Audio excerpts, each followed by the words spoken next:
Kalau sahabat suka dengan video ini jangan lupa like, subscribe, tekan loncengnya, dan bantu saya beri komentar, agar secara otomatis sahabat akan mendapatkan kiriman setiap video terbaru dari kami. Terima kasih. Tanyakan pada setiap manusia ya, dari detik ini, dimulai dengan diri kita, kita manusia kan? Tanyakan pada diri kita, Anda wafat tidak? Anda pulang tidak? Anda meninggal tidak? Kalau sadar pulang, maka cari bekal yang baik. Berarti Allah benar kan? Kata Allah setiap kita akan wafat. Kullu nafsin dha'iqatul maut. Setiap yang punya jiwa meninggal. Bahkan dikasih informasi jelas kok. Ya, yang bawa maut disebutkan namanya malakul maut. Quran surah 32 ayat ke-11. Qul yatawaffakum malakul maut alladzi wukkila bikum. Disebutkan. Bayangkan ya, kurang jelas apa lagi? Disebutkan punya waktu namanya ajal, akan wafat disebutkan, yang bawa wafat kematiannya disebutkan malaikatnya. Cara wafatnya disebutkan. Quran surah 89 ayat 27 sampai 30. Ya ayyatuhan nafsul mutmainnah, itu yang tenang, yang dahsyat dipukulin malaikat juga ada. Ya, Quran surah 8 ayat 50 itu ada sambil dipukulin malaikat. Ya. Maaf teman-teman sekalian, ini sudah jelas semuanya. Jadi aneh manusia itu. Sudah tahu akan meninggal, tahu ada kenikmatan, ada siksaan, tahu ada surga, ada neraka, tahu ada kenikmatan kubur, ada siksa kubur. Kenapa masih main-main juga? Kenapa nggak dimanfaatkan? Dan dia tahu ada yang menyolatkan, ada yang disolatkan. Apa nggak sempat terfikir ketika Anda wafat siapa yang menyolatkan? Bukankah yang paling indah yang menyolatkan orang yang selama ini kita rawat? Anak yang pernah dikandung, diberikan ASI, dirawat-rawat. Anda menyiapkan apa gitu? Kita menyiapkan apa? Sayang-sayang investasi keluar banyak, ketika wafat gak bisa berlaku apapun. Bahkan ada yang sebelum wafat pun sudah dibuang dari keluarganya. Waliyadzubillah. Nah, sekarang dari sekian kegiatan aktivitas kita, berapa yang sudah punya nilai di mata Allah menjadi amal saleh? Sekarang kita ukur. Ya, sekarang kita ukur. Pelan-pelan sebentar ya. Ini rata-rata usia berapa tahun? Oh baik, 40 tahun ke atas ya. Ya. Walaupun atasnya mungkin agak banyak, atas gitu ya, bagian. Nggak apa-apa. Fokus sini ya, edisi kali ini fokus saja. Biarkan saya yang datang, terangkan, tulis, hapus ya. Antum simak aja lah, simak, tulis dengan baik, mau ketawa-ketawa, sudah masuk surga, alhamdulillah. Udah cukup dengan amin, lihat dulu. Ini saya sering sampaikan, ini kita kasih batas standar di Al-Quran aja lah, 40 tahun misalnya. Ya, standar keseriusan beraktivitas. Ya, lihat sini. Konon dalam sebuah penelitian sederhana, manusia itu kalau dihitung-hitung aktivitasnya setengah dari usianya, itu umumnya walau tidak semuanya teralokasikan untuk tidur, beristirahat, tidur.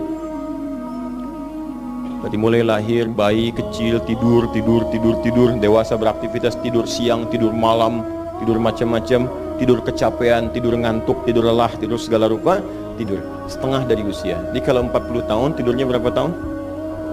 20 tahun. Baik. Sisanya beraktivitas, ya. Nah itu berapa tahun? 20 tahun. Jadi di sini kalau kita hitung, ya kalau beriman, alhamdulillah kita sholatnya, puasanya, baca Qurannya, tapi juga kerjanya, tertawanya, candanya, macam-macamnya 20 tahun. Dari 20 tahun ini, berapa yang jadi aktivitas ibadah? Yang jadi ibadah berapa? Ya, jangan terlalu pesimis ya, ambil 10 tahun misalnya. 10 tahun ibadah. Nah, jadi di sini adalah sholatnya, baca Qurannya, puasanya, dan sebagainya, sedekahnya, infaknya. Apakah semua ibadah itu langsung diterima? Belum tentu. Syaratnya ikhlas.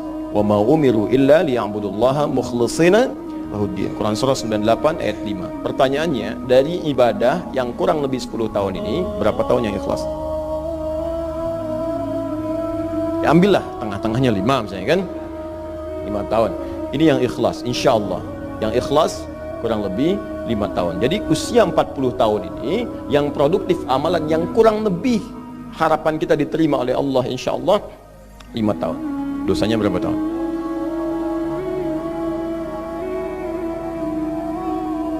Dan masih bisa tertawa. Dan masih mengharap surga. Masih ingin ke surga Firdaus. Masih ingin mendapatkan segala hal yang istimewa. Sementara kita sadar, gini caranya begini. Coba ucapkan dengan kalimat yang lantang bahwa Anda tak punya dosa. Kalau tak mampu, berarti punya dosa. Ucapkan Anda sudah siap ke surga. Kalau tak mampu, amalnya masih kurang.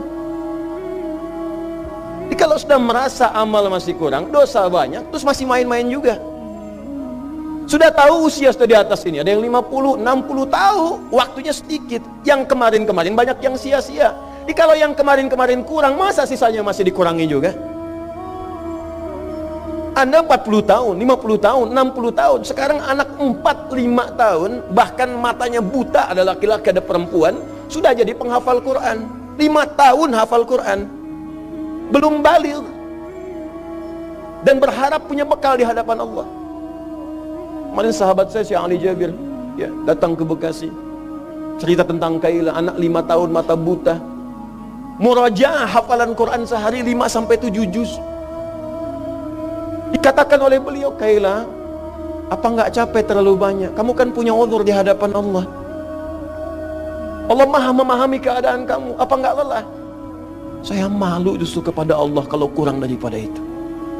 Anak 5 tahun mengulang hafalan Quran setiap hari 5-7 juz, dan malu kalau kurang di bawah itu sebagai bekal untuk menghadap Allah.